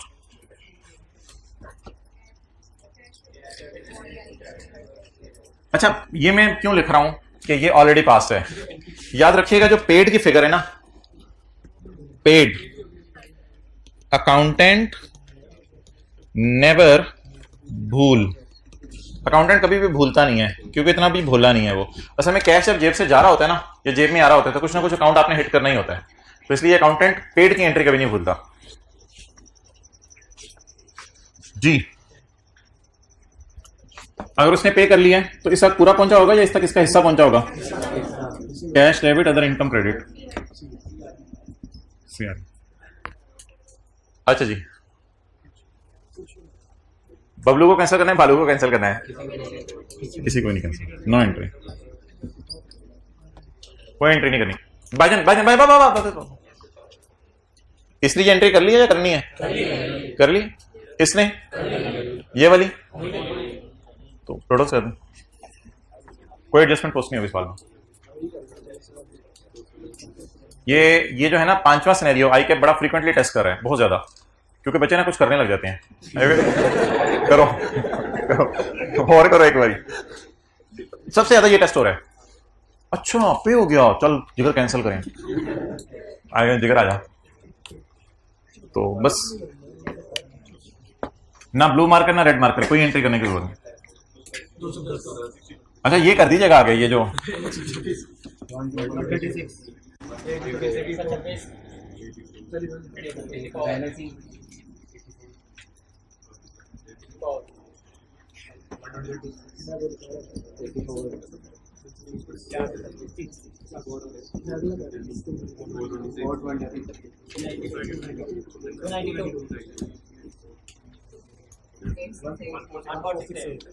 500वीं balance sheet tally हो रही है, 100 बच्चे एक टीचर, तो कहते हैं 505वीं बैलेंस शीट टैली हो रही है 1 घंटे में हमारा। अच्छा, ये किसी ने बोंगी नहीं मारनी कि दराज उसकी दराज में से पैसे निकले, इसकी दराज में पैसे गए हैं तो पैसों को कैंसिल, ऐसी कोई चीज ना सोचिएगा खुदा के लिए। नहीं फिर क्या आपको पता है पैदा होते हैं पता नहीं क्या क्या 1 292 अच्छा इतना आसान भी हो जाए ना कि तो बंदा परेशान हो जाए अच्छा नहीं कोई चक्कर है 0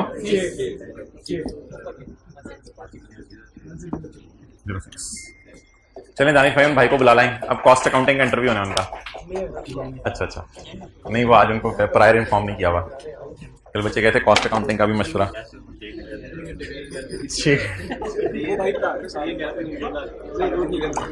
इनको बुला लें, आ जाओ।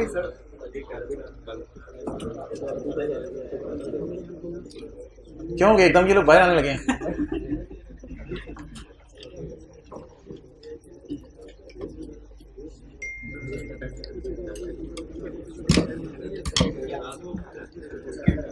चलो खैर है कोई नहीं जी भाई। तीसरी रो के अंदर फर्स्ट नंबर पे बैठे हुए भाई ने 2 घूंट पानी पी लिया, तीसरा पी के इन्होंने, अब हम आगे मूव करते हैं। ये सारी बातें एक पेज के ऊपर लिखी हुई हैं, उनको देख लें, चैप्टर में आ जाएं।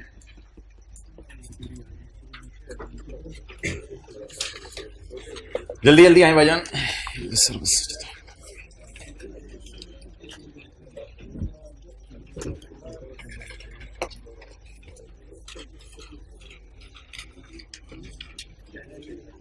Page number 30।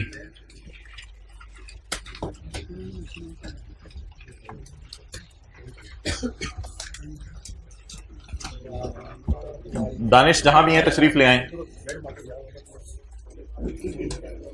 दानिश बैठे, खैर है। अच्छा जी, dividend of S balance sheet के क्वेश्चंस में कैसे डील करना है?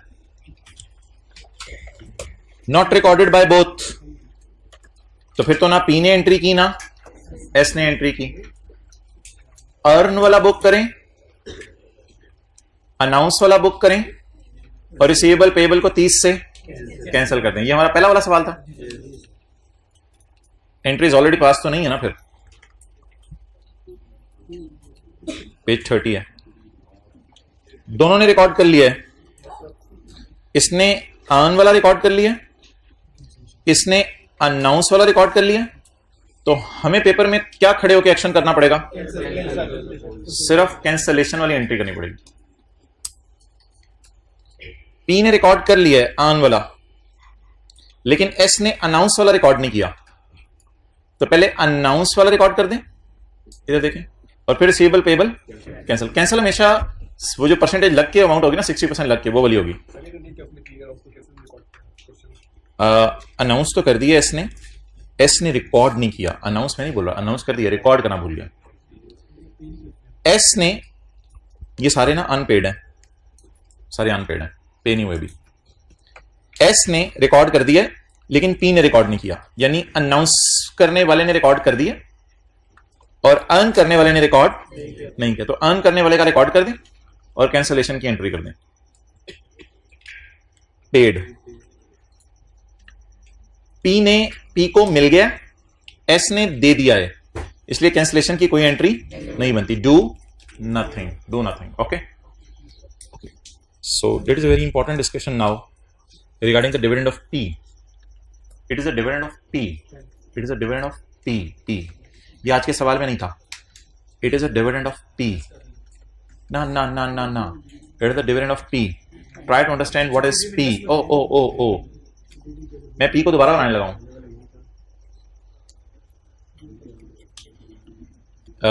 अगली डिस्कशन हमारी शुरू होने लगी है। पी ने कितने % शेयर खरीदे हुए हैं एस के, और एनसीआई ने कितने शेयर खरीदे हुए हैं एस के? इसको कहते हैं एस के ओनर। एस के मेरे ओनर, एस कहेगी मेरे ओनर, क्लियर? एस कहेगी मेरे ओनर। हम पी को कहेंगे, जरा आप नीचे तशरीफ लाएं, आपके भी कोई ओनर है, पी कहेगी हाँ 1970 में जब बनी थी पी, तो बाबा जी असलम, बाजी बेनजीर और बाबा जी रशीद और बाबा जी जिया, और करते करते करते करते सब ने मेरे 1% शेयर खरीद लिए थे। इंडिविजुअल्स ने करते करते करते सब ने मेरे 1% शेयर खरीद लिए थे। तो आज मैंने आपको पी के ओनर दिखाए हैं।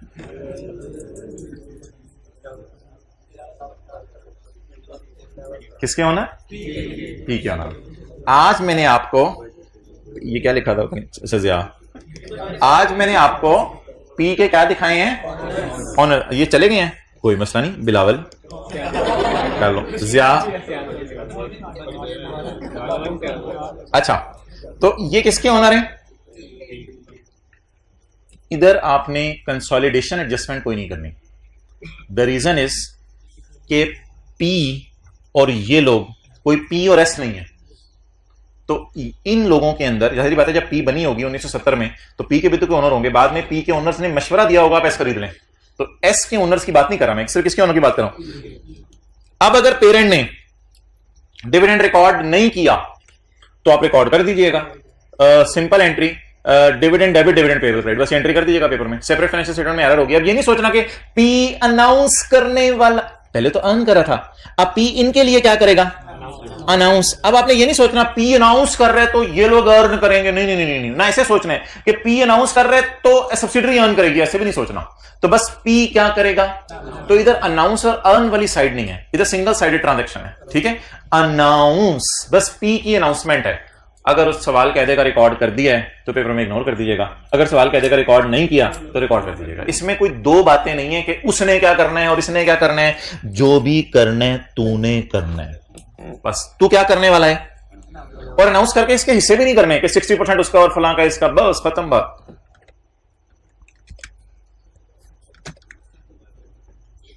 अनाउंस भी हो गया और रिकॉर्ड भी हो गया, या फिर पे ही कर दिया डायरेक्ट, तो do nothing in paper. Paper में खड़े होके नथिंग नथिंग नथिंग इस तरह कर दीजिएगा बस। अच्छा, लेकिन अगर सवाल कहते हैं अनाउंस हो गया लेकिन रिकॉर्ड नहीं हुआ, तो डिविडेंड पे करने की जो नॉर्मल एंट्री है वो कर दीजिएगा, डिविडेंड डेबिट और डिविडेंड पेएबल क्रेडिट पूरी अमाउंट से। लेकिन इसमें शेयर कैपिटल पेरेंट का उठाइएगा। शेयर पेरेंट का उठाना है ना, शेयर कैपिटल। अनाउंस करने वाला कौन है? पेरेंट है। एक भाई उधर से कह रहे हैं बिल्कुल, तो इसमें शेयर कैपिटल किसका उठाएंगे? पेरेंट का। और डिविडेंड की क्या लगा देंगे? परसेंटेज। पेरेंट का शेयर कैपिटल उठा के डिविडेंड की परसेंटेज लगा देंगे। ये नोट है, इस नोट को जरा जेब में डाल लें, अभी करने की जरूरत नहीं है। तो पेरेंट का डिविडेंड कभी खुदा ना खास्ता सवाल में आ जाएगा, तो अगर सवाल में लिखा होगा रिकॉर्ड हो गया तो वेल एंड गुड, सवाल में लिखा होगा रिकॉर्ड नहीं हुआ तो रिकॉर्ड कर देंगे। ओके, अब मोहतरम यहीं पर मैं एक एडजस्टमेंट आपको पोस्ट करने लगा हूं। आपने मुझे बताना है डिविडेंड की परसेंटेज में मिसिंग करने लगा हूं। हमारे सवाल में कितनी परसेंट थी? 10%। ये पी की बैलेंस शीट है, ये किसकी बैलेंस शीट है? एस की। अच्छा, इसकी डिविडेंड की काफी प्रैक्टिस होनी है हमारी, कल से सवालों में डिविडेंड की प्रैक्टिस शुरू हो जाएगी। अच्छा, ये पी की बैलेंस शीट है और ये एस की बैलेंस शीट है। एस की बैलेंस शीट में एसेट्स और equity, share capital ₹10 each, rupees in million. 300 million का शेयर कैपिटल है एस का, ठीक है जी। अदर इंफॉर्मेशन के अंदर लिखा हुआ था, अदर इंफॉर्मेशन के अंदर लिखा हुआ था डिविडेंड ऑफ ₹3 पर शेयर। 400 मिलियन कैपिटल है, डिविडेंड ऑफ ₹3 पर share is announced by S. आगे रिकॉर्ड हुआ नहीं हुआ वो भी डिस्कशन बात की है, मैं भी सिर्फ एक पूछना चाह रहा हूं। अब आप मुझे बता दें, सवाल के अंदर परसेंटेज मिसिंग है डिविडेंड की, परसेंटेज बता दें कितनी है? जल्दी जल्दी जल्दी जल्दी जल्दी जल्दी।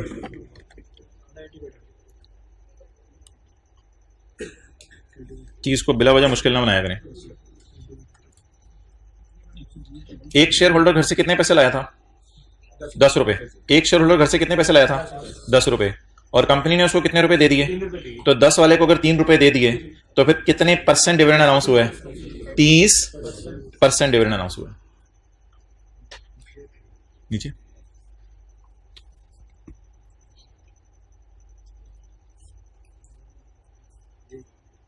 जी,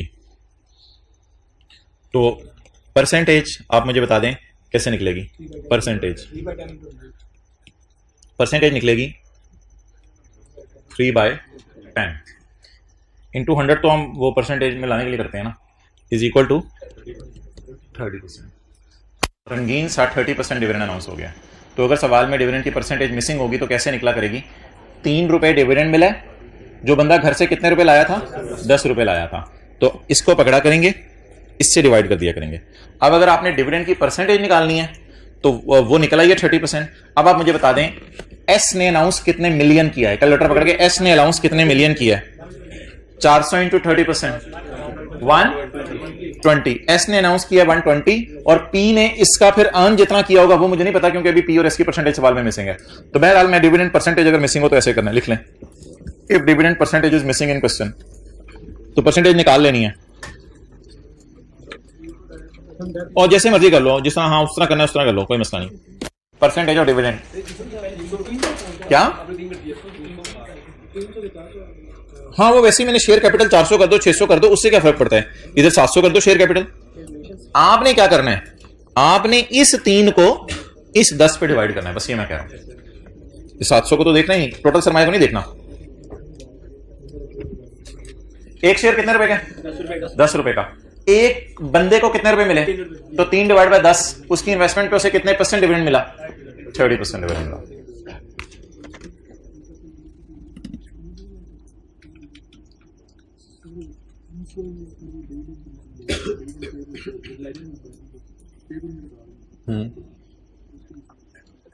कि लेजर में क्यों नहीं डाल रहे? इसलिए कि वो जो वर्किंग 2 से आ रहा है ना, वो ऑलरेडी उसकी अर्निंग कम करके आ रहा है, तो लेजर में डालने की भी जरूरत नहीं है।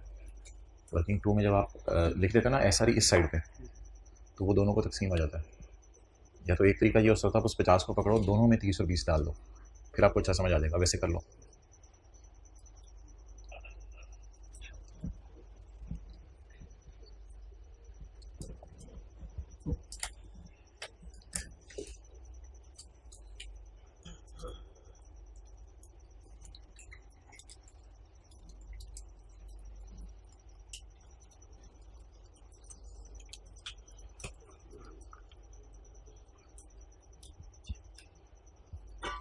अच्छा, किताब में वैसे ये सफ़े भी बने हुए हैं, ये अगर आप आए पेज नंबर 27 पे, 20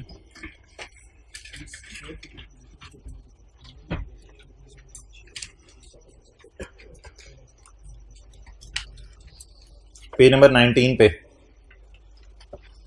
पेज नंबर 19 पे, तो मैं हाईलाइट कर रहा हूं जितनी चीजें हमने पढ़ ली हैं, जितनी चीजें हमने पढ़ ली हैं। इधर इन्वेस्टमेंट्स आती हैं, इसे एडजस्टमेंट अकाउंट असल में कहते हैं, हम इसका नाम एडजस्टमेंट अकाउंट रखते हैं। इन्वेस्टमेंट्स आती हैं, और क्या आता है? एनसीआई एट, ऐसा ही है। गुडविल कभी नेगेटिव आ जाती है और कभी पॉजिटिव आ जाती है। इधर एस का शेयर कैपिटल होता है, इधर एस का शेयर प्रीमियम, इधर प्री वाली रिटेन अर्निंग आ जाती है, ऐसा ही है। इधर कैपिटल रिजर्व्स भी वो प्री वाली, भाईजान प्री वाली। ये किताब का पेज है 19। रिवैल्यूएशन लॉस आ जाता है एसेट्स के ऊपर और रिवैल्यूएशन सरप्लस आ जाता है, लेकिन लाइबिलिटीज के ऊपर भी आया करेगा रिवैल्यूएशन लॉस या सरप्लस। कंटिंजेंट लाइबिलिटी भी छोड़ दें, ये भी समझ नहीं आएगी। इसके बाद अगर एसआरई में जाएं तो बैलेंस शीट से क्लोजिंग एसआरई आ जाती है, ऐसा ही है। बैलेंस शीट से क्लोजिंग एसआरई आ जाती है, और ये कौन सी एसआरई आ जाती है? प्री वाली। और S2P का स्टॉक इधर आता है, और S2P का फिक्स्ड एसेट भी इधर आता है, ऐसा ही है ना। सब्सिडरी ने बेचा स्टॉक तो वो भी इधर ही आएगा, सब्सिडरी ने बेचा पीपी तो वो भी इधर ही आएगा। अच्छा, एक चीज और इधर आती है, डेप्रिसिएशन ऑन रिवैल्यूएशन सरप्लस। शायद आपको याद हो, पहली एंट्री थी एसेट डेबिट सरप्लस क्रेडिट, और दूसरी एंट्री थी एसेट बढ़ रहा है तो डेप्रिसिएशन बढ़ रही है। डेप्रिसिएशन डेबिट एसेट क्रेडिट की बजाय एसआरई डेबिट एसेट क्रेडिट, तो ये वो एसआरई डेबिट है, ये भी मैंने आपको पढ़ा दिया हुआ है। गुडविल का इंपेयरमेंट लॉस इधर तब आता है जब एनसीआई किस पे हो, फिर तो अल्लाह का शुक्र है ये वाली सारी एडजस्टमेंट भी हमने कर ली हुई है। और अगर रिवैल्यूएशन लॉस होता था तो वो उसकी डेप्रिसिएशन इधर आती थी, उसकी डेप्रिसिएशन इधर आती थी दूसरी साइड पे। वो आप 110 पेजेस से चलिएगा, आपको जरा ज्यादा कंफर्टेबल फील करेंगे। और फिक्स एसेट लॉस पे बेचना तो फिर किसी क्लास में देख लेंगे। वो सारी बात है यार, गेन फिक्स एसेट का इधर आता है तो लॉस इधर उठेगा। तो ऑलमोस्ट ये सारी चीजें कवर्ड है। सब्सिडरी कैपिटल रिजर्व छोड़ें, कंसोलिडेटेड कैपिटल रिजर्व छोड़ें, सीआरई में एक तो पीआरई आ जाती है और एसआरई आ जाती है वर्किंग टू से, नेगेटिव गुडविल आ जाती है। और इधर सब तरतीब से इधर P2S वाला गेन आता है उलटता है, और इधर P2S वाला फिक्स्ड एसेट का गेन उलटता है। और इधर गुडविल की इंपेयरमेंट तब आती है जब एनसीआई किस पे हो, प्रोपोर्शनेट बेस पे। अगर पीपीई का गेन इधर उलटना है तो पीपीई का लॉस इधर उलटना है। इधर डेप्रिसिएशन नहीं आती रिवैल्यूएशन सरप्लस वगैरह की, वो क्यों नहीं आती? वो इसलिए नहीं आती डेप्रिसिएशन रिवैल्यूएशन सरप्लस वगैरह की, बिकॉज वो तो सब्सिडरी के एसेट्स होते हैं ना, सब्सिडरी के एसेट्स होते हैं, इसलिए वो नहीं आती। हाँ, बस इस फॉर्मेट में मैंने डिविडेंड की एडजस्टमेंट्स नहीं डाली हुई, इस वजह से कि डिविडेंड की एडजस्टमेंट्स जो हैं वो अलग से क्वेश्चन 12 है, वो आप कभी भी रिवाइज कर सकते हैं जो आज की है, वरना वो मिक्सअप हो जाने की चीज़ है। तो ये मोटे मोटे एनसीआई के अंदर वो जो आपका सवाल है, डिविडेंड वगैरह नहीं आता भाई। आप इसमें वो वर्किंग वन से फिगर आती है, वर्किंग वन से कॉस्ट ऑफ इन्वेस्टमेंट का लफ्ज़ हम नहीं लिखते, वर्किंग वन, फिर एसआरई आ जाती है और फिर सब्सिडरी के कैपिटल। इसके अलावा दुनिया की कोई चीज नहीं आनी है एनसीआई में कभी भी, ये कैरिड ऑन आ जाते हैं। फिर वर्किंग 5 को ही करेंगे हमारे वाले दिनों में, तो ये वर्किंग 5 ओके। अब होमवर्क में देख लें कौन सा सवाल है। नहीं आज 13 नहीं पुत्र, आज 13 और 14, ओह आज 13 नहीं। पेज नंबर 640, 13 पे आपने 30 मिनट लगाने हैं, 13 पे आपने 30 मिनट लगाने हैं। और इसमें जरा देख लीजिएगा कि लिखा हुआ है Shutar and Putra have not recorded this dividend. Shutar और पुत्र दोनों ने ये डिविडेंड रिकॉर्ड नहीं किया, तो ये देख लीजिएगा उन 5 सिनेरियोज में से कौन सा वाला है। अच्छा, ये वाला करना है आपने। फिर इसके बाद ना छोटी सी एक सवाली करनी है जिसमें सिर्फ मैंने डिविडेंड की एडजस्टमेंट डाली है। तो अगर ये आपका करने को दिल ना चाह रहा हुआ तो खाली इस एडजस्टमेंट को पढ़ लीजिएगा और सोच लीजिएगा इस एडजस्टमेंट की क्या पोस्टिंग है। अगर क्वेश्चन 14 करने को दिल ना चाह रहा हो, 2 सवाल करेंगे, क्वेश्चन नंबर 13 और क्वेश्चन नंबर 14।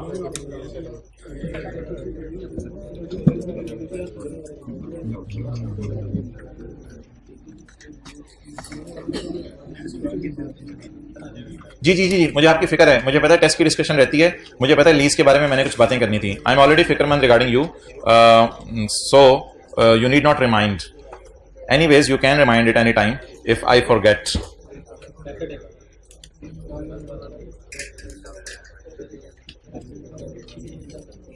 भाई मैं कोशिश करता हूं कि IFRS 8 का जो टेस्ट वाला सवाल है आपसे थोड़ा सा इस तरीके से डिस्कस करूं कि आप जरा कंफर्टेबल फील करें और जो टेस्ट में आपने गलतियां की थी वो ना करें।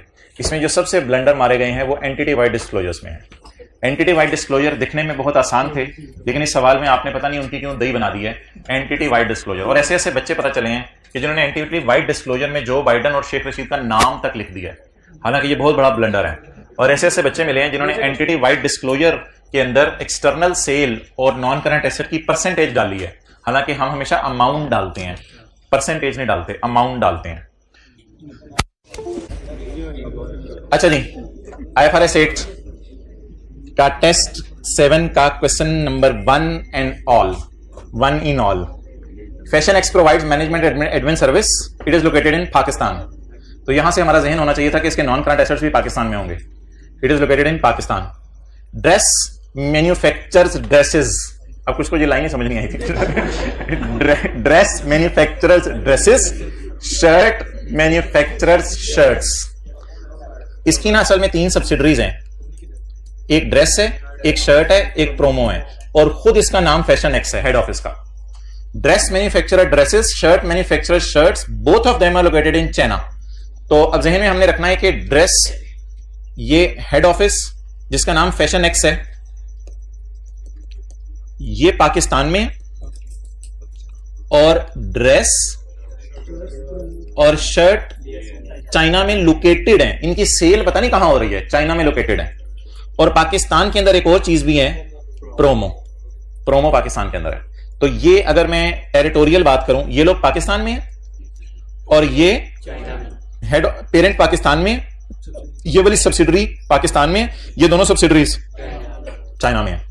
Promo is located in Pakistan and is responsible for advertising and distribution of dresses and shirts. इसका मतलब है ये खुद नहीं बनाती बल्कि उनसे कपड़े मंगवा के बेचती है। इसका मतलब है ये लोग इसको इंटरनल सेल कर रहे होंगे और ये फिर जब कपड़े बाहर बेचेगी तो इसके लिए ये एक्सटर्नल सेल हो जाएगी। बाहर से मराद है किसी को पाकिस्तान में बेच दे या बाहर के मुल्क में बेच दे, तो ये इसकी एक्सटर्नल सेल हो जाएगी प्रोमो। तो ये मुझे पता है पिक्चर आपके जहन में बनती जा रही थी। अच्छा, प्रोमो लोकेटेड है Pakistan is responsible for advertising and distribution of dresses and shirts products. Its revenue Promo revenue are fully generated from the sale of goods from dress and shirt. इसका अपना सेल कोई नहीं है, यानी जितनी भी सेल चीजें करती है वो उनसे मंगवा के ही करती है। 60% of these goods is sold to customer in USA and 40% in Pakistan. इसको मैं काट रहा हूं क्योंकि ये एंटिटी वाइड डिस्क्लोजर में मुझे हेल्प आउट करेगा, फिलहाल इसको मैं लिफ्ट नहीं करा रहा। 30% of dress revenue and 20% of shirt revenue. 30% of dress revenue and 20% of shirt revenue is from sale to local. Local means China. Local means वो चाइना में है ना, चाइना में है ना यार, वो आद हो गई अब क्या मैं अच्छा वो भाईजान वो चाइना में है। लोकल एक्सटर्नल कस्टमर्स उसके लिए लोकल तो वही होंगे ना। तो भाई जो ब्रांच जहां है उसके लिए, किसी बंदे की ब्रांच है ऑस्ट्रेलिया में, वो ऑस्ट्रेलिया की ब्रांच के मैंने लोकल सेल की है, ऑस्ट्रेलिया में की है ना। लोकल का मतलब ये तो नहीं कि हेड ऑफिस के लिए जो लोकल है। अच्छा, यहीं से गेम ऑन हुई थी। अच्छा, 30% of dress revenue and 20% is from sale to local external customer. Local external customer कौन है? चाइना के अंदर चीन चोंग मिंग मूंग को चीजें बेची हैं। तू ड्रेस पसंद कर ले, तू पूरी शर्ट। अच्छा, द रेस्ट की 2 क्लासें नजर आ रही हैं, कोई गड़बड़ है? छोटे छोटे सीए करें। अच्छा, the rest is from sale to promo. भाई rest is from sale to promo, इसका मतलब है इसकी 70% सेल और इसकी 80% सेल किसको हो रही है? प्रोमो को। ये इनकी इंटरनल सेल बन जाएगी। ये क्या बन जाएगी? Internal sale. भाईजान आप और शेख रशीद जरा साइड पे बैठे, आगे चलें। ये तो वो है ना extent of reliance on major customer. अब सारी चीजों को आप इकट्ठा कर लेंगे तो फिर तो दही बनेगी पेपर में। Chief operating decision maker reviews monthly reports related to each. हर सब्सिडरी की रिपोर्ट्स अलग अलग देखता है। Extracts from the data as follows.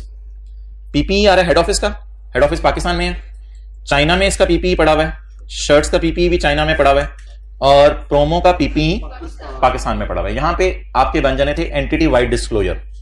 यहां से आपके बन जाने थे एंटिटी वाइड डिस्क्लोजर, जो नॉन करंट एसेट के बनते हैं, सिर्फ जो नॉन करंट एसेट के बनते हैं। एंटिटी वाइड डिस्क्लोजर में आपने पाकिस्तान में डालना था फैशन एक्स और प्रोमो, और एंटिटी वाइड डिस्क्लोजर में आपने चाइना में डालना था 850 और 700। ये ऐसे ही जरा डेटा आ गया था तो मैंने आपको दिखा दिया, वरना दिखाना और बताना मकसूद नहीं था इतना, क्योंकि अभी हम एंटिटी वाइड डिस्क्लोजर की तरफ मूव ही नहीं किए।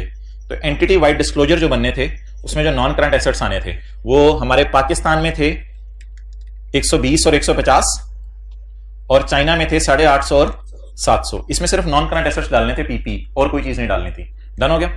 तो ये तो इजी मार्क्स थे। नेक्स्ट, इन्वेंट्रीज वगैरह, एसेट्स वगैरह, ये एसेट्स आने थे जो हमने लेके जाते हैं वर्किंग 1 में। ये वर्किंग 1 वाले एसेट्स थे, इसमें सारे एसेट्स आ जाते हैं। इसके बाद वर्किंग 1 वाली ये आ गई लाइबिलिटीज, क्योंकि लाइबिलिटीज और कोई थी नहीं, वर्किंग 1 वाली लाइबिलिटीज आ गई। इसके बाद ये हेड ऑफिस की सेल कोई नहीं थी, ये हेड ऑफिस के खर्चों में डालना था आपने रिकॉन्सिलिएशन बनाते हुए। ये हेड ऑफिस के खर्चे थे, असल में तो लॉस है हेड ऑफिस का, लेकिन ये खर्चे ही होंगे ना सारे, क्योंकि हेड ऑफिस क्या नहीं करता? सेल नहीं करता। ये टोटल सेलें थी, ये टोटल सेलें थी। अब आपने करना क्या था? सबसे पहले आपने वर्किंग 1 में टोटल सेल डालनी थी 2500, 1800 और 4200। वर्किंग 1 में आपने डाल दिया 2500, 1800 और 4200। वर्किंग 1 नहीं ये नहीं है, वर्किंग 1 2500, 1800 और 4200, ड्रेस, शर्ट और प्रोमो, ये आपने तीनों डाल दिए इधर। इसके बाद आपने इधर जाके देखना था कि ड्रेस की और शर्ट की 30 और 20% तो एक्सटर्नल है, मुझे इंटरनल निकलवा दें पहले। 70 और 80 एक्सटर्नल है, तो आपने इन दोनों की इंटरनल है, 70 और 80 इंटरनल में डाल देनी थी ड्रेस और शर्ट की।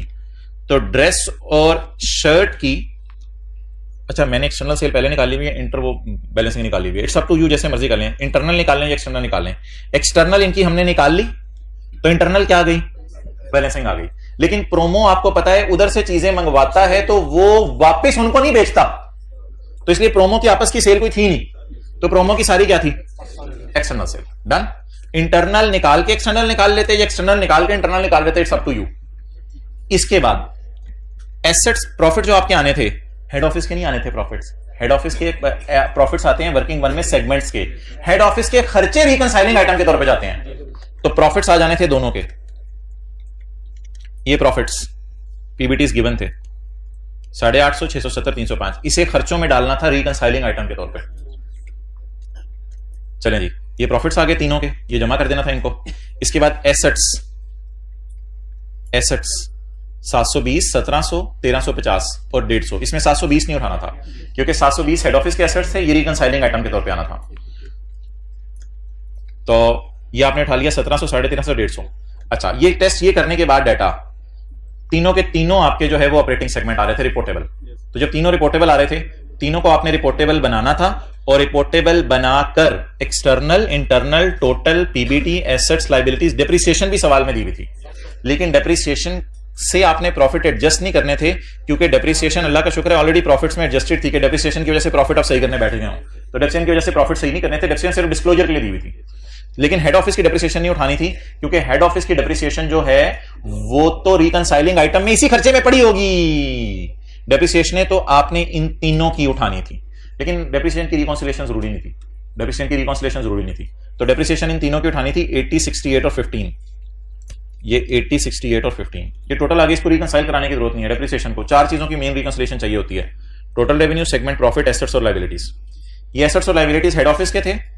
अच्छा, नॉन रिपोर्टेबल सेगमेंट कोई नहीं थे, इसलिए सिर्फ आपस की सेल कैंसिल होनी थी, आपस की सेल का प्रॉफिट कैंसिल होना था, और आपस की सेल आपको पता है कैसे, मैंने कहा था इसको आप उठा लिया करें और ये माइनस कर दिया करें, ये एक्सटर्नल सेल आ जाया करेंगे, तो ये करना था, ये हेड ऑफिस के एसेट्स लायबिलिटीज डाल के रिकॉन्सिलेशन बनानी थी।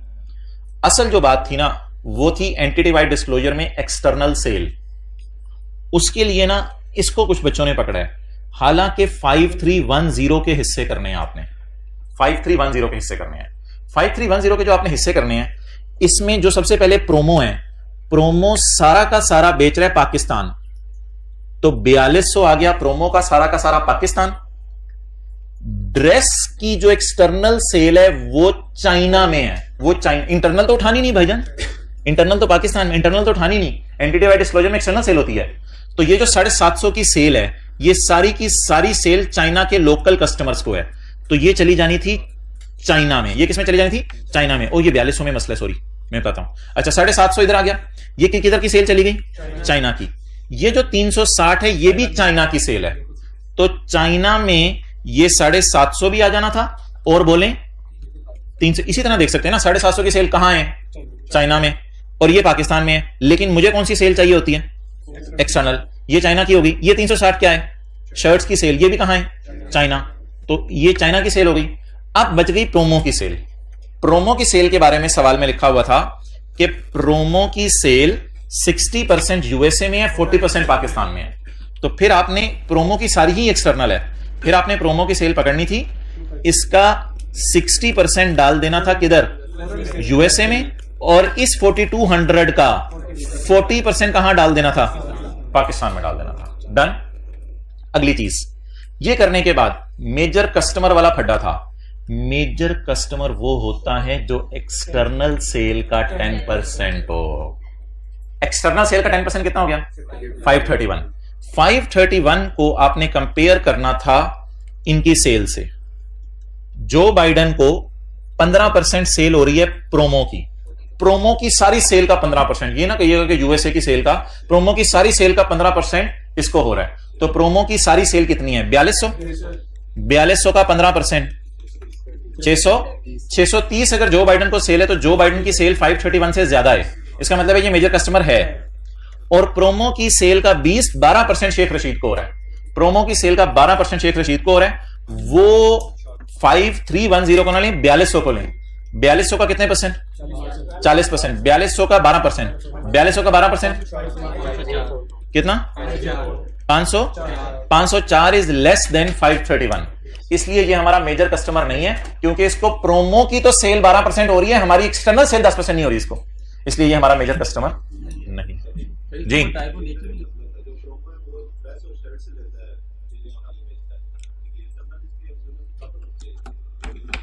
नहीं, जो प्रोमो और शर्ट ने चीजें बेची, सॉरी जो ड्रेस और शर्ट ने चीजें बेची हैं, वो कुछ उन्होंने चाइना में बेची हैं और कुछ प्रोमो को बेची हैं।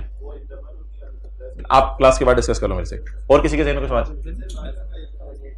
मार्कअप तो सिंपल, एक्सटर्नल सेल को पकड़ना है आपने और एक्सटर्नल सेल को पकड़ के आपने लगा देना है इंटरनल सेल को पकड़ के मार्कअप मार्जिन लगा देना है। मार्जिन को मार्कअप बनाया हुआ, कंसोलिडेशन की रिवीजन नहीं होगी। अच्छा, नेचर क्या यार, ये ना लिख दिया करें, नेचर ऑफ बिजनेस ना बताइए हो तो लिख दें, इसके मार्क्स रखे हैं। ड्रेस वाले ये कर रहे हैं, शर्ट वाले ये कर रहे हैं, प्रोमो वाले ये कर रहे हैं, नेचर जरा बता दें बेहतर होगा।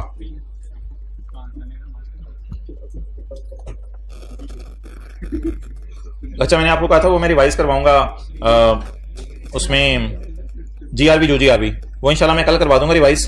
तो कंसोलिडेशन का कल मैंने एक सवाल खोला था, आप मुझे सिर्फ उसमें बता दें लासानी वाले में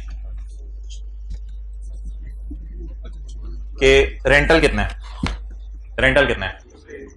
क्वेश्चन 6 है, ये कल मैंने फोटोकॉपी करके बांटा था, निकाल लें वो page 154। Lasani limited leaves an asset from Khan limited following are the terms of lease agreement. Fair value of asset is 625, IDC paid by lessor, नहीं या लेसी, बोले जल्दी। IDC paid by Lasani lease asset from Khan, तो खान लेसर है, IDC paid by lessor is 1 lakh. Dismantling cost at the end of lease term is 100। Dismantling cost हमेशा कौन बर्दाश्त करेगा, लेसी या लेसर? लेसी डिसमेंटल करके लेसर को एसेट दे आएगा। इसी बुनियाद पर आईकैप का पास पेपर का सवाल क्वेश्चन 12 था, 100% यही सारी एडजस्टमेंट थी। लासानी ने रीइंबर्स कर दिया 60% ऑफ आईडीसी टू लेसर। अच्छा, लासानी ने 60% आईडीसी लेसर को रीइंबर्स कर दिया। अब आप मुझे बताएं कि नहीं, एंट्रीज की तरफ मैं बाद में जाता हूं, आप मुझे यह बताएं कि आईडीसी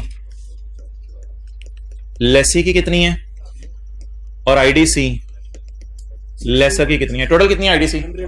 100 में से लासानी ने 60% दे दिया है खान को, तो जब लासानी ने 60% खान को दे दिया है तो लासानी ने फिर 60,000 बर्दाश्त किया है, तो फिर लेसर ने कितना बर्दाश्त किया?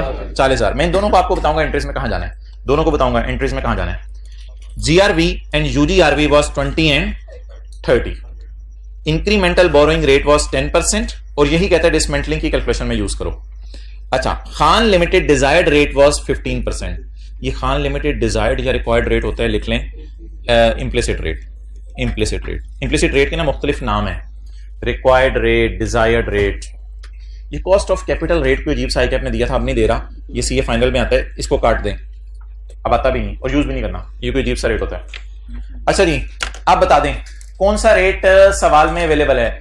लेसर का इम्प्लिसिट रेट अवेलेबल है, सवाल ने बताया नहीं हुआ कि लेसी को पता है या नहीं पता, तो क्या एज्यूम करें?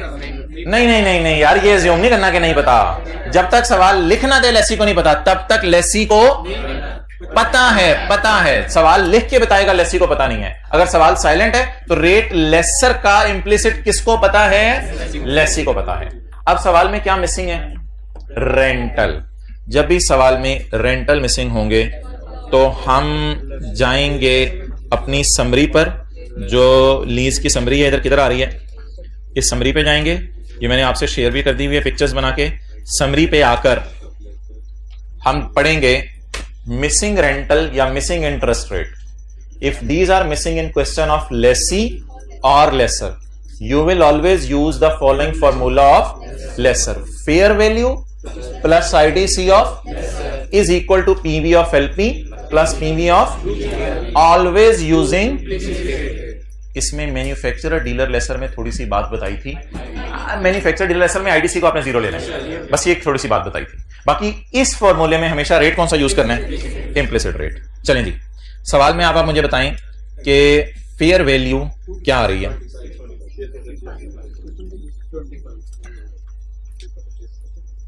क्वेश्चन कल कॉपी करा के दिया था जी। फेयर वैल्यू क्या आ रही है बोले? 625। Fair value 625। आईडीसी किसकी? लेसर की। कितनी? PV of LP, PV of, where LP comprise of down payment and GRV. हमेशा लेसर का फॉर्मूला यूज करना है, हमेशा लेसर का फॉर्मूला यूज करना है मिसिंग रेंटल निकालने के लिए। सवाल चाहे लेसी का हो चाहे लेसर का हो, फॉर्मूला किसका यूज करना है रेंटल निकालने के लिए? लेसर का, लेसर का। अब लेसर के एंगल से डेटा देखते रहते हैं। फेयर वैल्यू कितनी आ गई? लॉयर ने कितने पैसे समझ लें लेसर से मांगे? 40,000। पीवी ऑफ एलपी, मुझे बता दें रेंटल्स कितने हैं? 5। रेंटल कितने हैं? सवाल एरियर में एडवांस में है, कहां लिखा हुआ है? नहीं लिखा हुआ तो आसानी एज्यूम करें, एरियर में सवाल एज्यूम करें।